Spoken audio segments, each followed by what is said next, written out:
Mr. Sergeant at Arms, please admit Chief Justice Lockhart and the other members of the Kansas Supreme Court.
You may be seated.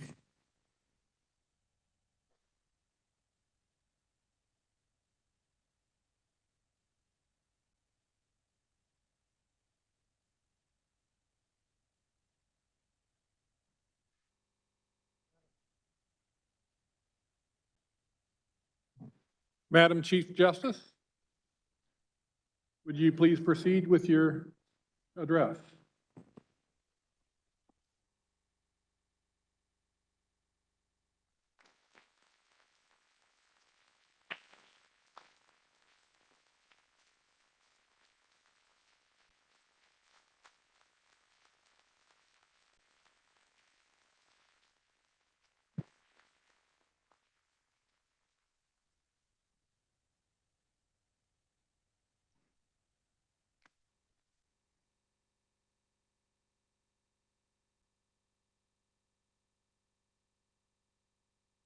Mr. Speaker, Mr. President, Commissioner Schmidt, Attorney General Kobach, other executive branch officials, legislators, honored guests, my judicial branch colleagues, and my fellow Kansans, good afternoon.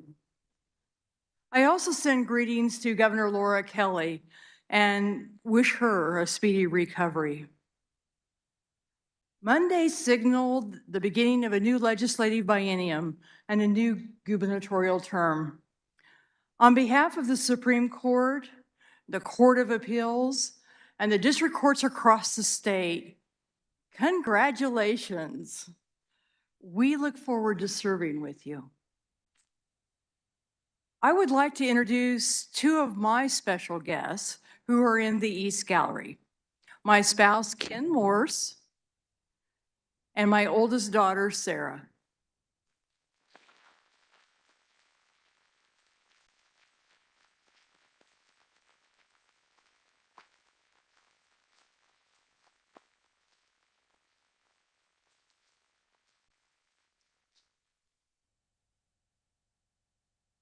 My other daughters, our son-in-laws, and our grandchildren joined me Monday as I took my oath of office.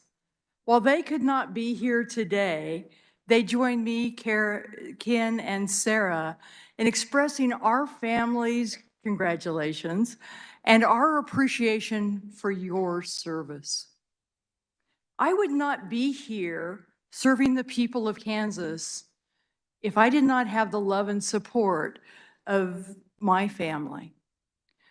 I appreciate all they do to help me and the immense joy that they bring to my life.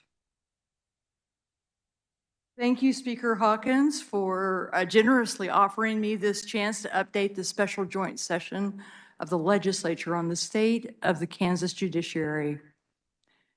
And thank you, President Masterson, for agreeing to this scheduling. I am honored to have this opportunity.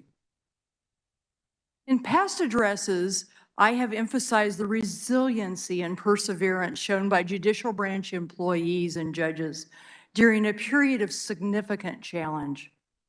Conditions required courts to retool most court procedures and business processes. This retooling required hard work, creativity, and the bravery necessary to blaze new trails. These characteristics are not rare in Kansans. One example was memorialized last summer with the unveiling of the Amelia Earhart statue inside the United States Capitol. Each state is allowed 2 statues. I am pleased to be represented by such a courageous, daring woman. Personally, I was blessed with an example of my maternal grandmother, who was of Earhart's era. Grandma found herself widowed at an extremely young age, pregnant, and with 2 young children. Our country was in the depths of a devastating economic depression. And Northwest Kansas, where my grandparents farmed, was suffering the dry and windy conditions of the 1930s.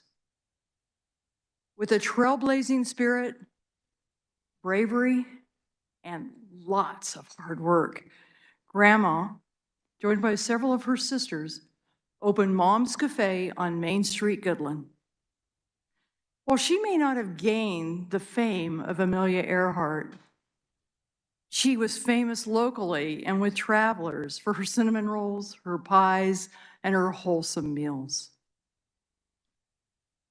I am proud to be part of the legacy of that strong woman who helped shape my life and showed me the value of resiliency, a strong work ethic, and perseverance.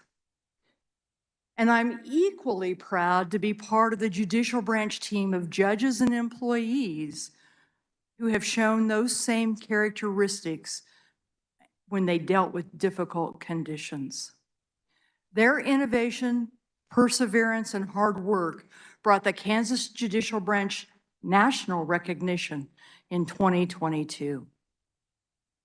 In July, a national news organization highlighted our Sedgwick County Court as an example of a court that kept processing cases despite the pandemic and then started conducting jury trials much sooner than courts in most other states.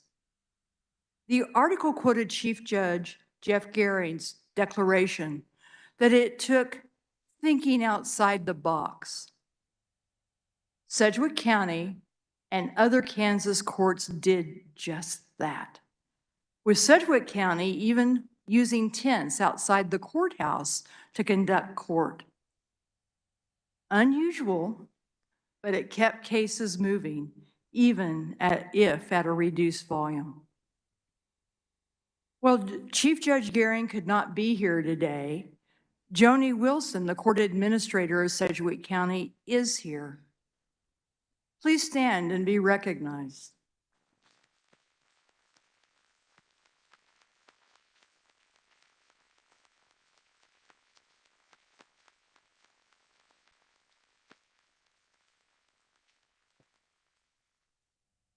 She, other district court administrators, chief court service officers, and some Office of Judicial Administration staff are here representing the court employees statewide who implemented our outside the box ideas. We express great gratitude to these employees. Would all of you please stand and be recognized?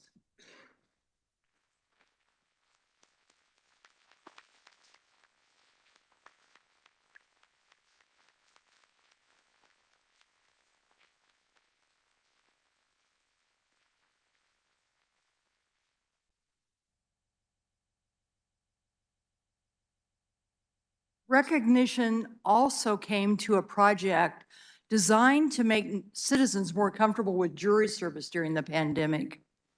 The effort, led by former Chief Judge Kelly Ryan of Johnson County, garnered multiple awards, including 2 national ones, one from the American Judges Association and the other from the National Center for State Courts. Judge Ryan is also in the gallery today.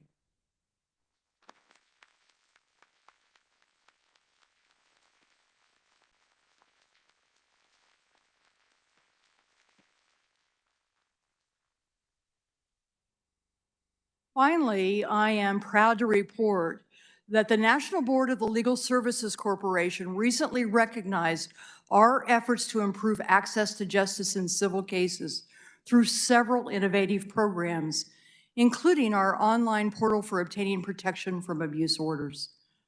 This system guides someone seeking a protection order through the process of filling out and filing necessary forms without coming to the courthouse. Most applications are now filed through this process. The Kansas judicial system did not rest on those award-winning achievements.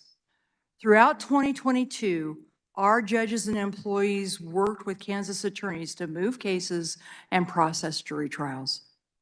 We also worked to regain momentum on projects slowed by the pandemic, such as the rollout of our statewide case management system. The system now functions in 100 counties, and the rollout remains a priority of our Office of Judicial Administration. Kansans are already benefiting from the efficiencies gained from these efforts. Plus, we continued or started initiatives, several in collaboration with you. These initiatives address some of the most compelling issues facing our state. One of the most urgent needs is to address the behavioral health issues that underlie many criminal, juvenile, and other cases.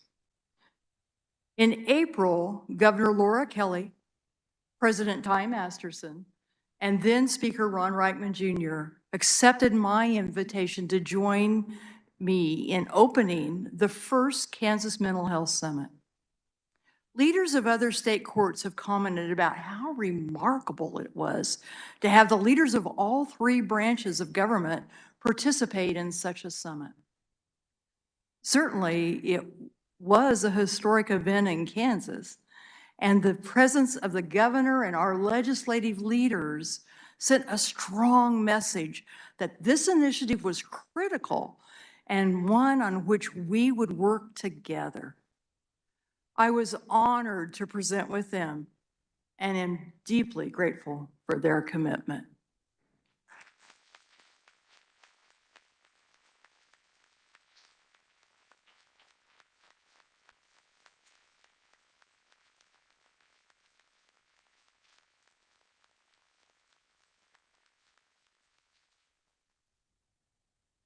The summit brought local and national speakers together to educate more than 600 participants from all 31 judicial districts. Attendees included behavioral health professionals, law enforcement, prosecutors, first responders, and many others. I want to recognize the judge who spearheaded organizing the summit and who has maintained the momentum post-summit. Judge Robert Winnell from Johnson County joins us in the gallery today.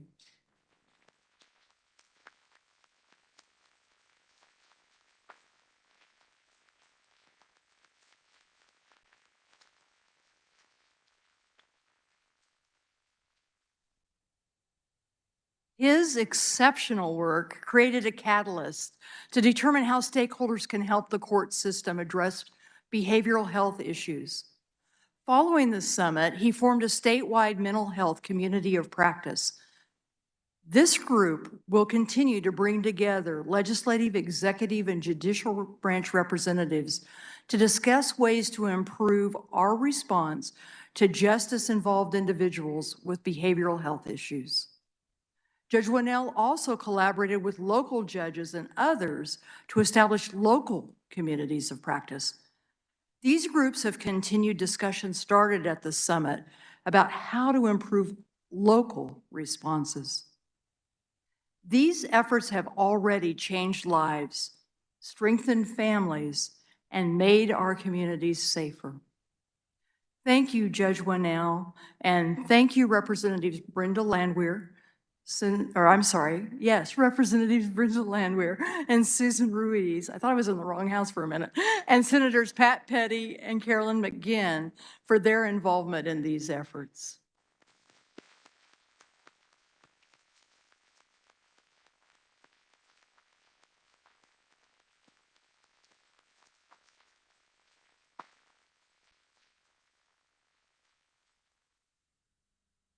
Another focus in 2022 was strengthening and growing our network of specialty courts. These courts use problem-solving procedures like intensive supervision, treatment, and mentoring to address underlying factors that contribute to a person's involvement in the court system. Often, that is a behavioral health or addiction issue. Each defendant must complete an individualized plan to graduate from the treatment court program. These plans are much harder than typical probation conditions, but the rewards for Kansas and the graduates are worth it. Graduates speak of how the program transformed their lives. For Kansas, specialty courts reduce incarceration costs for the state and counties and lighten the burden on home-based services provided by executive branch agencies. In addition, most graduates from criminal specialty court do not reoffend, leading to safer Kansas communities. Currently, 12 districts operate drug or alcohol specialty courts. 2 operate criminal behavior courts, and a third will soon do so. Juvenile drug courts, outpatient treatment courts, and truancy courts are also active in Kansas. Our judges also see defendants whose military service has caused behavioral health wounds that need attention. 5 counties have a veterans treatment court, including one that started last month and 2 that are starting this month. Plans are underway to start a veterans treatment court in Saline County later this year. Each of these new courts is in a district where you added judges that gave us the bandwidth to conduct these time-intensive dockets that help veterans and others in specialty courts.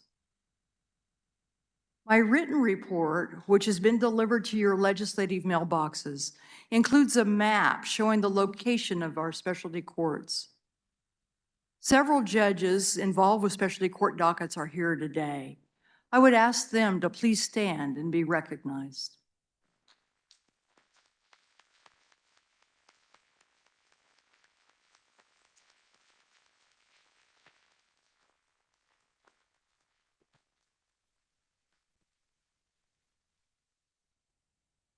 I noticed that 2 of our chief judges did not stand, and yet, while they may not conduct the docket, they do much to make those dockets happen, those courts occur.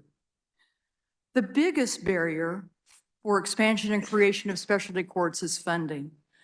Current funding for specialty courts is piecemeal, with reliance on federal courts, local nonprofits, county funding, and private donations.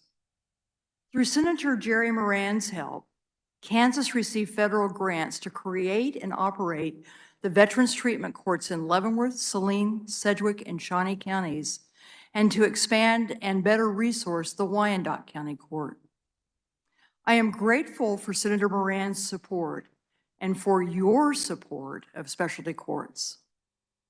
Last year, you enacted House Bill 2361, which established the Specialty Court Funding Advisory Committee. The committee will identify and evaluate funding sources and make allocation recommendations to Judicial Administrator Stephanie Smith. Functionally, the legislation created an account into which funds secured by the advisory committee can be deposited. I thank Minority Leader Vic Miller, Representative Steve Owens, and Senator Kelly Warren for their willingness to serve on this committee.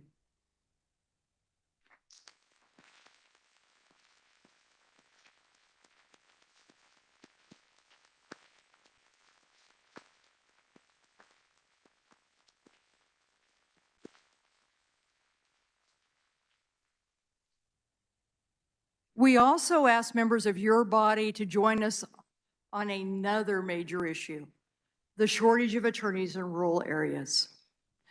This shortage undermines access to justice and jeopardizes many Kansans' ability to obtain legal representation.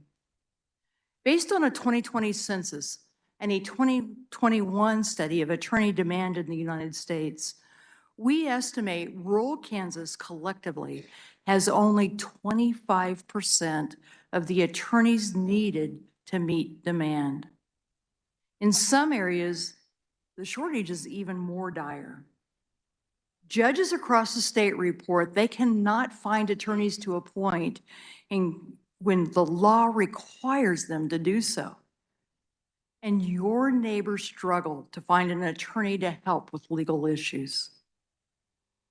In response to this shortage, Justice K.J. Wall, who grew up in Scott City, will lead a rural justice initiative.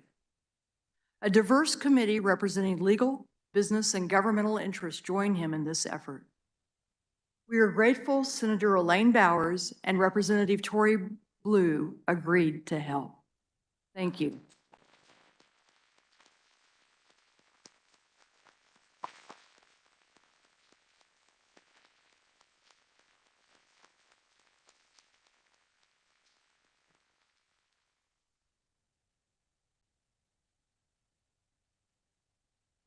Each community champions, or I should say each member champions the communities they represent and the value that comes from living in our rural areas. Growing up in Goodland, I can attest to that value.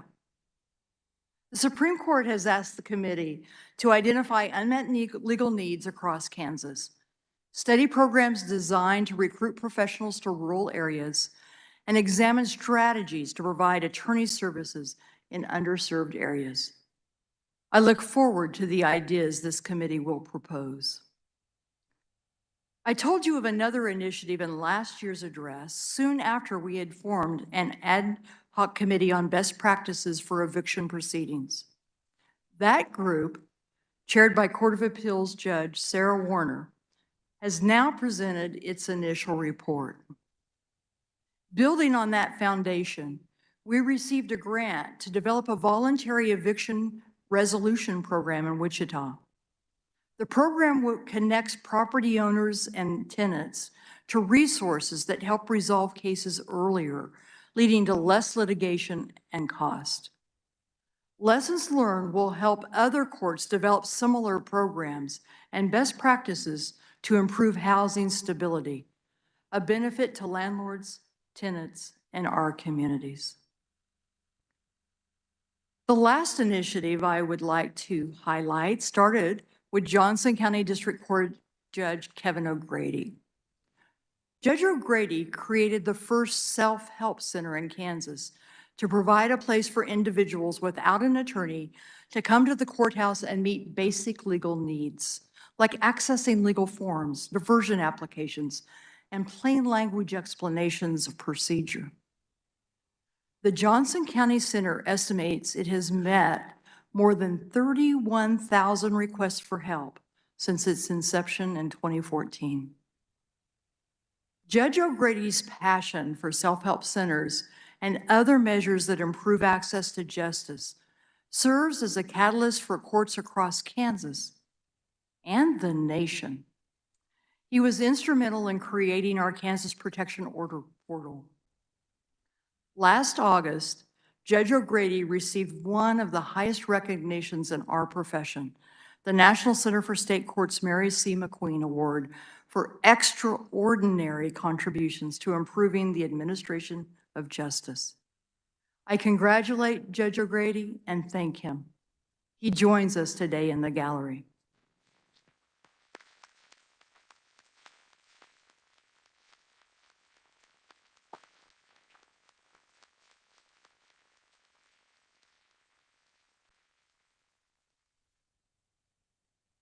The effect of his efforts continue to grow in Kansas.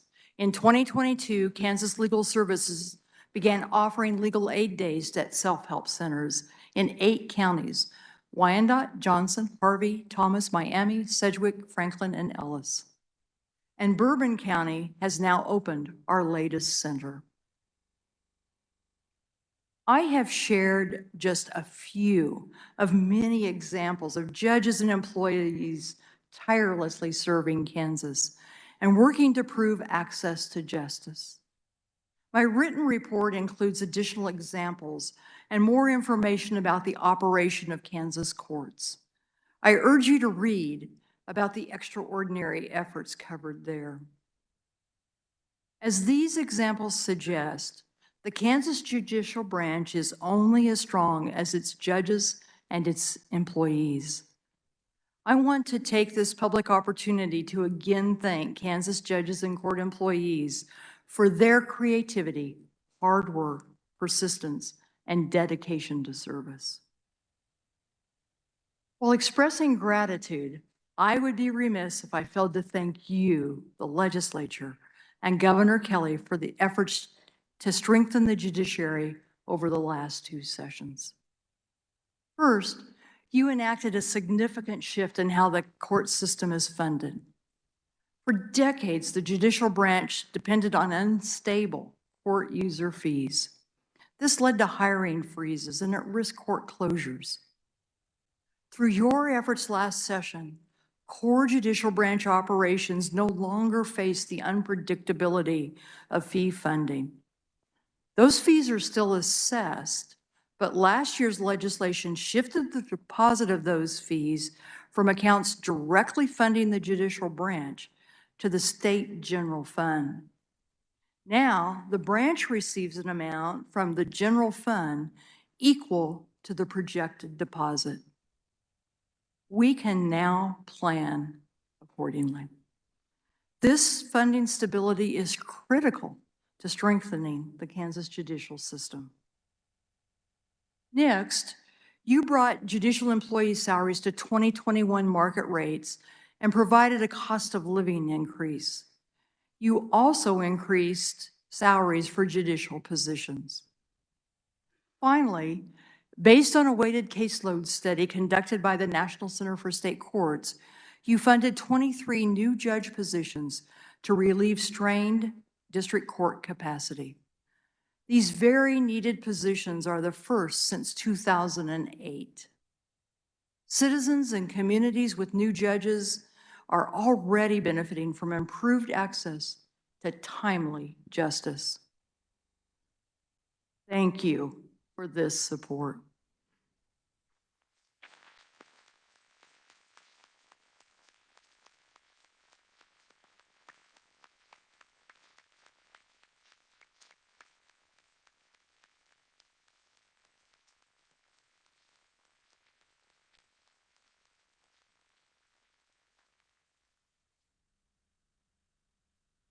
As we begin 2023, I ask for your help again.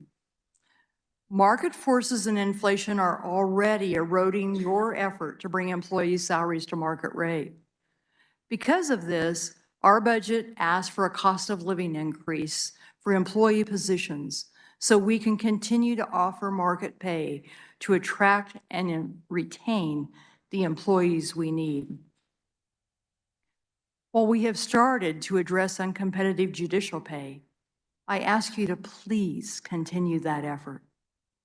Our budget proposal requests a raise in judicial pay to a rate that allows us to better compete with the salaries well-qualified attorneys can command in Kansas public and private legal markets.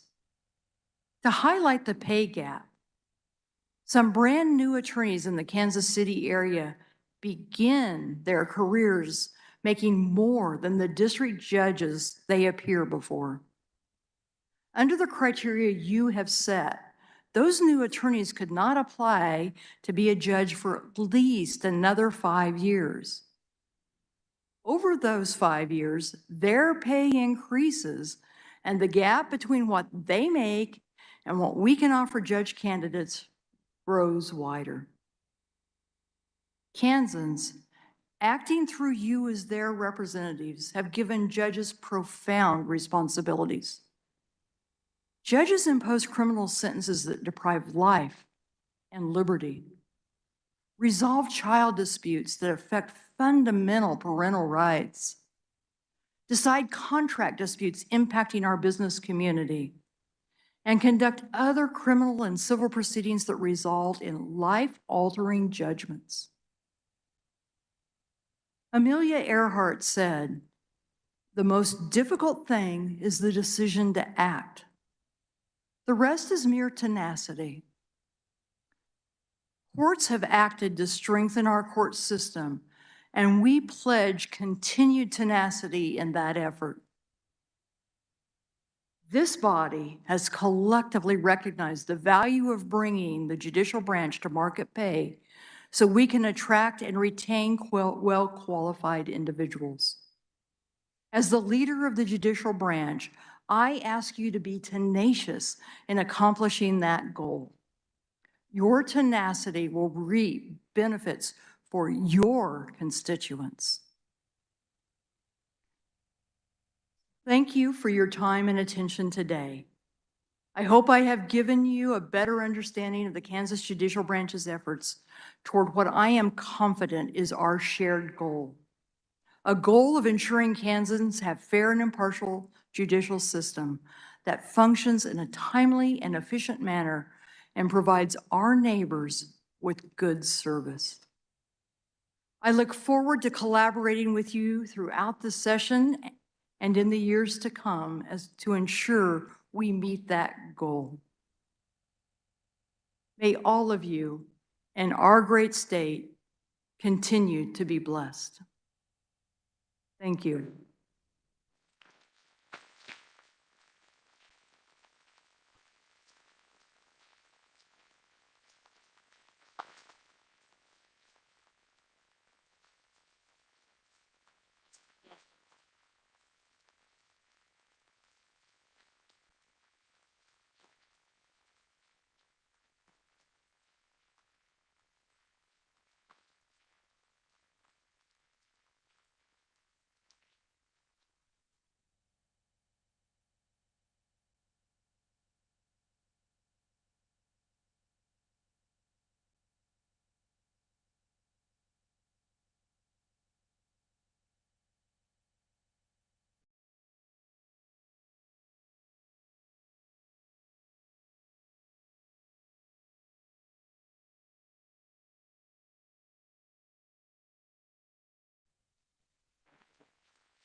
The Speaker recognizes the Majority Leader for a motion to adjourn.